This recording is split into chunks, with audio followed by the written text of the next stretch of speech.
नमस्कार, मैं अनिल जायसवाल। आप देख रहे हैं वायरल खबरें। आइए डालते हैं एक नजर बॉलीवुड की खास खबरों पर।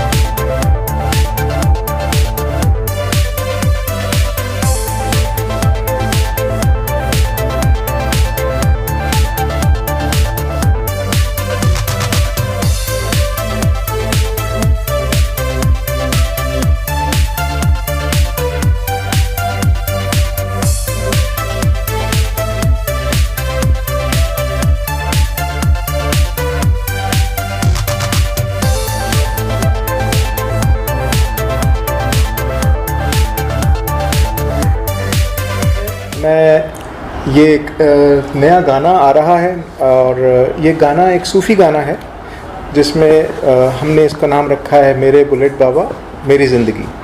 ये एक ऐसी कहानी पे आधारित है जो कि एक रैग्स टू रिचेस की स्टोरी है, बट बिकॉज बाबा जी की कृपा से।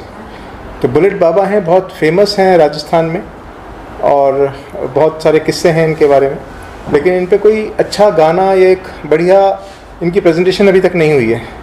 यही आइडिया लेते हुए हमने इसको कॉन्सेप्चुलाइज किया और उस गाने को हमने बनाया है। ये गाना सूफ़ी, लेकिन हम इसे शूट बहुत मॉडर्न स्टाइल से कर रहे हैं ताकि लोगों के जहन में पहुँचे, उनके बारे में पता लगे और उनकी मान्यता क्या क्या है इस गाने में, उस तरह की लिरिक्स लिखी गई हैं। ठीक है, मैं इंट्रोड्यूस करना चाहूँगा नरेंद्र सिंह जी को। ये हमारे मेन लीड भी हैं और ये उस पूरी जर्नी के चश्मदीद गवाह हैं कि इनके साथ काफ़ी एक्सीडेंट्स हुए, लेकिन उन सारे एक्सीडेंट में बचे बाबा जी की कृपा से। ठीक है, तो और इन्हीं की रैग्स टू रिचेस स्टोरी है, कैसे इन्होंने डेवलप किया इनके आशीर्वाद से। ये जेसिका हैरिसन हैं जो इनकी मेन लीड है इस गाने में, जो हम इनका लव पार्ट दिखा रहे हैं। ठीक है, तो इस तरह से इस गाने को हम पिक्चराइज कर रहे हैं और कुछ मंदिर के शॉट्स होंगे, कुछ यहाँ अलग हमारे ड्रीम सीक्वेंसेस होंगी। इस तरह से हम इसको लेकर के आ रहे हैं गाने को। इसकी अप्रोच बहुत मॉडर्न है, भजन है, सूफ़ी है, लेकिन अप्रोच बहुत मॉडर्न है, लुक बहुत न्यू है, लुक बहुत वाइब्रेंट कलरफुल है। इतना हमारा इसको, और आप लोगों की हमें दुआएं चाहिए इसको करने के लिए।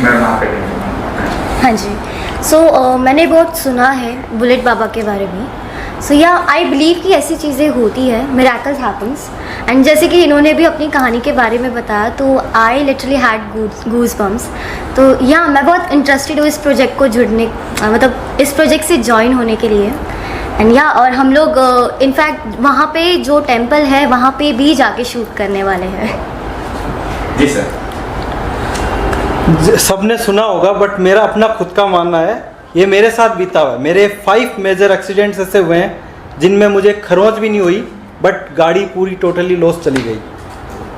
तो कोरोना के बाद से ही मैं डाउन टू अर्थ जा रहा था। उसके बाद मैंने प्रोडक्शन में आने की कोशिश की, मैंने वेब सीरीज़ के लिए ट्राई किया, बट नहीं आ पाया। फिर मैंने एक दिन ध्यान में आया कि मेरे को ओम बनना के लिए सबसे पहले करना चाहिए, जो मैं मानता हूँ। उसके बाद मैं यूवी भाई से मिला, फिर नीतू जी से मिला और इन्होंने मुझे बहुत अच्छे लिरिक्स दिए। इससे पहले भी मैंने लिरिक्स लिखवाए 4-5 लोगों से, बट मुझे समझ नहीं आया। उसके बाद यूवी जी ने मुझे बहुत वो किया, आगे बढ़ने के लिए प्रोत्साहित, और इन्होंने ऐसा गाना बनाया कि मेरे पूरा दिमाग से ही अलग चला गया, अलग वे में जा रहा। जो आज तक ओम बन्ना या बुलेट बाबा को नहीं जानते थे, इस गाने के बाद इंडिया के हर कोने कोने में पहुँचाने की कोशिश कर रहा हूँ। मैं ये नहीं चाहता कि सब इसी को करे, लेकिन मेरी ये दिली इच्छा है कि सब इसको माने, क्योंकि मेरा अलग ही जा चुका है। क्यों जैसे आप कह रहे हैं, एक फिल्म बन सकती थी। फिल्म अलग चीज़ है। अभी आप लोगों तक और पहुंचती और होता तो देखिए फिल्म को, ताकि और समझते बाबा के बाद और आप वीडियो दे सकते हैं। फिल्म में गाने का एक सीमित टाइम होता है, 3 मिनट, 4 मिनट, 5 मिनट। गाना इजीली आप 3 से 5 मिनट सुन सकते हो, बट फिल्म देखने के लिए 3 घंटे 2 घंटे हर आदमी नहीं देना चाहता। और गाने को मैंने मॉडर्न लुक इसलिए दिया है क्योंकि हर बंदा इसको सुने, ना कि बस डिवोशनल सॉन्ग समझ के साइड कर दे। पूरा आप जब गाना रिलीज होगा आप सुनोगे, आप खुद बोलोगे कि पूरा मॉडर्न वे में गया है। तो शूटिंग वहाँ की शूटिंग कोई भी मंदिर के सर ने कहा है। हाँ, मंदिर का विजुअल लिए जाएंगे, बट वहाँ सेटअप अलाउड नहीं होने के कारण वहाँ लिमिटेड शूट्स किया जाएगा। बाकी शूटिंग सारी बॉम्बे में कर रहे हैं हम। कहाँ कब बाबा के स्टूडियो में बाबा कौन थे, क्या थे? अब बाबा ये ओम बन्ना एक इंसान ही थे जो 1988 में इनका एक एक्सीडेंट हुआ। जहाँ एक्सीडेंट हुआ उस पेड़ से वो बाइक टकराई, उसके बाद पुलिस स्टेशन इस बाइक को ले जाया गया और वो बाइक ऑटोमेटिकली दूसरे दिन उसी जगह पहुंच जाती है। ऐसा तीसरी बार तब हुआ जब जंजीरों से बांध दिया गया बाइक को, फिर भी वो उसी जगह पहुंच गई। और फिर इन्होंने गांव के लोगों के सपनों में आके इन्होंने बोला कि मेरा मंदिर बनाया जाए और मेरी बाइक मेरे पास ही रखी जाए। उसके अकॉर्डिंग ये मंदिर बना और वहाँ बाइक की पूजा भी होती है और फोटो की पूजा भी होती है। और आज जहाँ भी मैं उस रोड पे आज आप एक्सीडेंट देखो, वहाँ कोई आम जन हानि नहीं होती आज भी। सर देखा हमने मंदिर, वो ये जो घटना है काफी सुनी है, वायरल हुई है।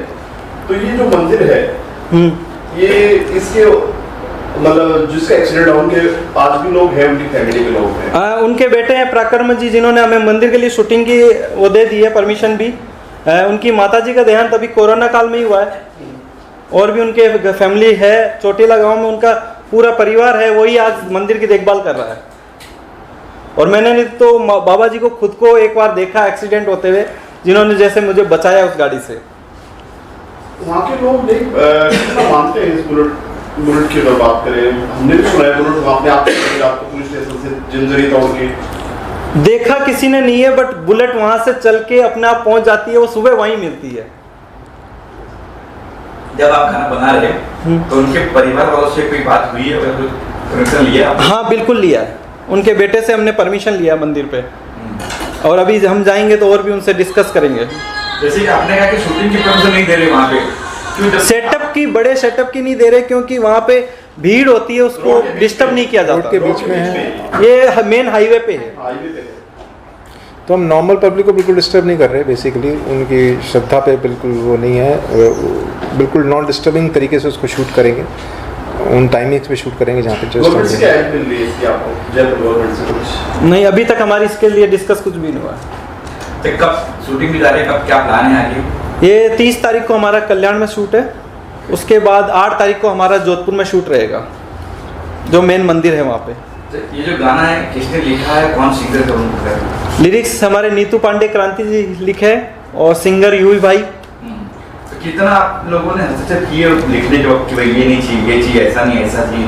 नहीं, हमारी बॉन्डिंग ऐसी थी कि हमने एक हफ्ते में ही सारा प्लान कर लिया था और 15 से 20 दिन में हमने गाना रिकॉर्डिंग भी कर लिया था। गाने में फीचर भी करने वाले हैं, प्रोड्यूस भी कर रहे हैं आप। हाँ, तो इस बारे में जरा बताइए, और 24 इन्वेस्टिगेशन प्रोडक्शन इस बारे में बताइए। ये एक मेरी पहले इवेंट कंपनी थी, इसको मैंने प्रोडक्शन में कन्वर्ट किया है और हमारी आगे आने वाले web series, films, short films, ये सब आपको देखने को मिलेगी, जिसका 2 प्रोजेक्ट में ऑलरेडी मतलब रनिंग में है मेरा। मैम आपकी बात करें, क्या क्या प्रोफाइल आपका, क्या कर रहे हैं? हाँ जी। प्रोफाइल के लिए बात करें आप। जी वैसे फ़िलहाल मैंने कुमकुम भाग्य में भी काम किया है, नागिन 6 में मैंने नेगेटिव लीड किया है। उसके अलावा जो रैपर है बादशाह, उनके साथ मैंने गाना भी शेयर किया है, which is what we say promotional song to Royal Stag. और मैंने एक वेब सीरीज़ है नेटफ्लिक्स के लिए, राना नायडू, उसमें मैंने कैमियो रोल किया है। सो फिलहाल ये मेरा काम है जी। इस गाने से क्या उम्मीद है आपको? उम्मीद है, मतलब मुझे बहुत अच्छा लगा कि ये गाना बना रहे हैं और ऑब्वियसली जो बुलेट बाबा के ट्रिब्यूटर्स जो रहेंगे उनको भी बहुत अच्छा लगेगा। जैसे कि इन्होंने बताया इनकी घटना पे आधारित है और इनकी लाइफ में क्या पार्ट है, एक हम ये जर्नी दिखा रहे हैं इस गाने के थ्रू। बुलेट को चेंज भी कर सकते थे आप कि नहीं, बुलेट मैन है टाइटल। मेन बुलेट की ही पूजा होती है आज। आप कुछ कहना चाहिए सर? संगीत सर, जैसे का ग्लैमर को लुक दिखेगा, गाने की बाबा की बात हो तो ग्लैमर लुक दिखेगा नहीं। ये इनको मैं बहुत सॉफिस्टिकेटेड लुक दे रहा हूँ और बहुत ब्यूटीफुल लुक दे रहा हूँ, ड्रीमी लुक दे रहा हूँ। इसमें कोई ग्लैमर या कुछ ऐसी चीज़ नहीं है, बहुत अच्छे तरीके का एक अच्छा फेस, एक यंग फेस, और उसको एक अगर आपने कुछ अच्छी पिक्चरें देखी हो, जैसे एक लड़की को देखा तो ऐसा लगा जैसे शॉट्स हैं, उस तरह के शॉट्स हैं, विजुअल्स उस तरह के हैं, कलरफुल विजुअल्स हैं, ड्रीमी विजुअल्स हैं। और ये इनकी जो पार्ट है इस कहानी में भी इस तरह का हम रखा है कि ये इनका एक ये भी एक पार्ट है जिस तरह से ये प्रोग्रेस करते हैं अपनी लाइफ में, और इनकी वजह से भी करते हैं, इनको ये मिलती हैं, इस तरह से किस कहानी चलती है, और उसके बाद जहाँ जहाँ ये मिलती हैं प्रोग्रेस और करते हैं, और बुलेट बाबा की तो कृपा है ही है।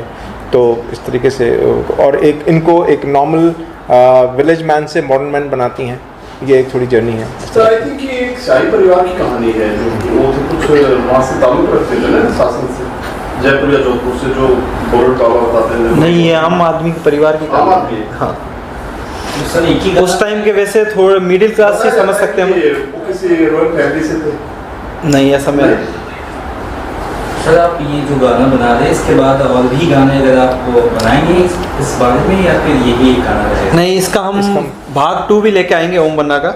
पार्ट 2 भी जा रहा है इसका, और उसमें और डेवलपमेंट होगी जो कहानी राजस्थान के के लिए। गाने हमेशा हिट रहे हैं, कहीं भी राजस्थान की झलक रहेगी उसमें गाने में कुछ? बिल्कुल रहेगी, क्योंकि हमेशा गाने हिट रहे हैं और ऐसे रहे कि पार्टी के सॉन्ग बन जाते हैं, बड़ी बड़ी एक पार्टी। गाना पूरा ही राजस्थान का ही है ना, ओम बन्ना राजस्थान में ही है, तो राजस्थान की झलक तो दिखेगी इस गाने की जो खास बात है वो ये है कि जब आप गाना सुनेंगे तो 2 बार ही सिर्फ गाना सुनने के बाद अब वो आपके दिमाग में बजता रहेगा कम से कम 4 दिन। ये मैंने खुद फील किया है एज ए डायरेक्टर भी, एज ए म्यूज़िक लवर भी, और जिसने भी गाना सुना है, एक बार भी सुना है तो उसके दिमाग में बैठ जाता है गाना। एक होता है ना, जैसे गाना सुनते ही आपके दिमाग में आ रहा है क्या, मतलब सवेरे से लेकर शाम तक आपके दिमाग में चलता रहता है, वो फील है इस गाने में, और वो सबसे बड़ी चीज़ है किसी भी गाने को हिट करने के लिए, आई गेस। गाना जो गाया गया है जी में, तो अभी तक गा चुके हैं कि क्या? गाना बन चुका है, गाना रेडी है। कैसा, कितना जस्टिस दिया है इस गाने को? पूरा जस्टिस मिला है, और बहुत अच्छी आवाज़ है, और बहुत अच्छे उसकी मीड है, उसके जो मुर्कियाँ हैं बहुत अच्छी ली हैं उन्होंने, और बहुत सूफ़ी फील आती है गाने की, और आपको लगता है कि आप इमोशनल होते हो उस गाने को सुन के। सबसे बड़ी बात यही है। देखिए, गाने के बारे में कहने से अच्छा कि मैं गा ही देता हूँ 2 लाइनें। जहाँ जहाँ मैं चला थाम के हाथ चला है तू, गांव शहर हर नगर नगर दिन रात चला है तू, तेरी महिमा महान तू ही मेरा भगवान, मेरे ओम बन्ना, ओ मेरे बाबा जी, मेरे बुलेट बाबा, मेरे बाबा जी। क्या बात है। मैम आप बताइए कैसे, क्या कुछ ब्रीफ था लिखने के लिए गाना? जी, ओम बन्ना जी के बारे में मैंने पहले भी सुना था, पढ़ा भी था, और जैसा कि मेरे सामने कुछ भी लिखने के लिए आता है तो एक ब्रीफ होता है, एक सिचुएशन होता है। तो जब मुझसे नरेंद्र जी मिले तो इन्होंने मुझे अपनी स्टोरी बताई, और स्टोरी सुन के ही फील आया कि इस पे बहुत अच्छा लिखा जाएगा। एंड डेफिनेटली जिस भी देवी देवता के लिए लिखते हैं या किसी चीज़ में, तो उसमें पूरा इन्वॉल्वमेंट ज़रूरी होता है एक राइटर के लिए, क्योंकि जब तक आप उस चीज़ को अपना नहीं मानेंगे तब तक आप उसके लिए अच्छे लिरिक्स नहीं कर पाएंगे। तो मैंने उस स्टोरी को ऐसा फील किया जैसे ये मेरे साथ ही हुआ हो, एंड एक ब्लेसिंग रही ओम बन्ना की मेरे साथ कि बस एक बार पेन चला तो फिर अपने आप शब्द आते गए और गाना बनता गया। एंड कोई फीडबैक नहीं, कुछ नहीं, एक बार में इतना अच्छा गाना बन गया, और उसको इतनी अच्छी कंपोजिशन मिली, इतनी अच्छी आवाज़ मिली कि वो मतलब एक बहुत ही मतलब डिफरेंट गाना है ये। ऐसा नहीं है कि बहुत सारे भजन आप लोगों ने सुने होंगे, बट ये हम इसको भजन जैसा नहीं, इसको जब भी सुनेंगे तो ऐसा लगेगा कि बस इसमें खो जाए। एक काफ़ी डिफरेंट टाइप का गाना बना है, और लिरिक्स भी इसके बहुत अलग हैं, मतलब जुड़े हुए अपने आप से लगेंगे। जब भी सुनेंगे तो लगेगा कि बस ये हमारी कहानी है और मेरे साथ ओम बन्ना है। जब भाषा की बात करें, लैंग्वेज की बात करें, जी, लैंग्वेज वो मराठी टोन आ रही है, वैसे ही टोन आ रही है? जी, थोड़ा बहुत तो लाना पड़ता है। मैं बेसिकली अयोध्या से हूँ, तो मेरी हिंदी बहुत अच्छी है और मैंने हिंदी में काफ़ी काम भी किया हुआ है। तो ये गाना है हिंदी में, तो उसके लिए हमें ज़रूरी नहीं था कि हमें मारवाड़ी टोन लाना पड़े। जोधपुर की जो अपनी भाषा है, वहाँ की जो मातृभाषा है, उसको यूज़ करें। हिंदी का था तो हिंदी में ही लिखा मैंने इसको। एक्चुअली मैं काटना चाह रहा हूँ इसमें ना, बहुत ज़रूरी था क्योंकि राजस्थान में ही ओम बन्ना जी को ज़्यादा जाना जाता है, माना जाता है। तो नरेंद्र भाई का कहना था कि जब गाना बनाया जाए तो वहीं तक सीमित ना रह जाए, पूरे भारत के लोग या जहाँ पे भी हिंदी भाषी लोग रहते हैं तो वो भी उनके बारे में जाने। तो इनका जो बेसिक आइडिया था ये था, तो दैट्स वाई वो उनकी इसके लिए हिंदी में करना इसलिए करना पड़ा। और वो राजस्थानी है तो राजस्थानी का कुछ ऐसा लगा ना कि एक टोन आ जाए। नहीं, मैं इनके मतलब नाम को जितना कर रहा हूँ प्रचार उतना करना चाहिए, क्योंकि मेरे लिए बहुत कुछ किया है। कमर्शियल कितना है गाना? कमर्शियल एंगल से देखें, कमर्शियल एंगल से अगर देखोगे तो बहुत एकदम फिल्मी सॉन्ग है, बहुत मॉडर्न है। मतलब सिर्फ ऐसा नहीं, आप लोगों को ऐसा नहीं लगेगा कि एक भजन सुन रहे हो। अगर आप मैं भी सिर्फ गाया है, लेकिन आप रिदम और म्यूज़िक के साथ सुनेंगे तो आप कैमरा छोड़ के नाचने लगेंगे, मुझे ऐसा पूरी उम्मीद है। जैसे आपने कहा कि गाना अगर हिट होता है तो सेकंड पार्ट बनने वाला है, ताना देने की फिल्म करते हैं ताकि लोग और देखिए। नहीं, इस पे फिल्म का मेरा कोई अभी नहीं है। पार्ट 2 बनना, ये पूरा मतलब मैं अपनी लाइफ पे ही बना रहा हूँ, जो मेरे साथ साथ घटित होता गया है। फिल्म का प्लान कुछ नहीं है कि आगे? नहीं, फिल्म का प्लान नहीं है इसका। सर हमने सुना है कि प्रसाद में लड्डू और शराब चढ़ाई जाती है, इसका भी है क्या? हाँ, इसमें नहीं, बट शराब चढ़ाई जाती है उनको आज भी, क्योंकि अपने ये जो ओम बन्ना है वो राजपूत है, और राजपूत में जो भी भौमिया हुए हैं, पित्तर से ऊपर भौमिया होते हैं, उनको शराब चढ़ाई जाती है। तो गाने में है कुछ नहीं, ऐसा कुछ भी नहीं गाने में। देखिए, हमारा जो मेन मकसद है, जो हमारा मेन है ये है कि हम ओम बन्ना के बारे में बताएं। शराब कुछ लोगों को पसंद है, कुछ लोगों को नहीं पसंद है, तो हम जो थोड़ी सी लोगों में निगेटिविटी ला दे, ऐसी चीज़ों को हम क्यों लोगों तक पहुंचाएं। तो इसके लिए हमने उन चीज़ों को अवॉइड किया हुआ है। तो दर्शकों को कब तक ये गाना देखने को मिलेगा? कब तक गाना देखने मिलेगा? गाना ये आई थिंक जून एंड में आ जाएगा, क्योंकि हमारी कुछ डेटें चेंज हो गई है। पहले हमारा प्लान 15 जून तक था, बट अब ये थोड़ा सा आगे आपको 22 से 25 जून के बीच आ जाएगा। तो कहाँ देखने मिलेगा कि चैनल पे कुछ प्लान? ये मैं अपने खुद से चैनल से ही कर रहा हूँ, यूट्यूब चैनल से। बाकी आप विंग पे और भी iTunes पे, सब चैनल्स पे, काफ़ी चैनल्स पे मैं इसको करूँगा। तो इसके प्रमोशन के लिए वहाँ जाएंगे बाबा के दरबार? हाँ, बिल्कुल जाएंगे। या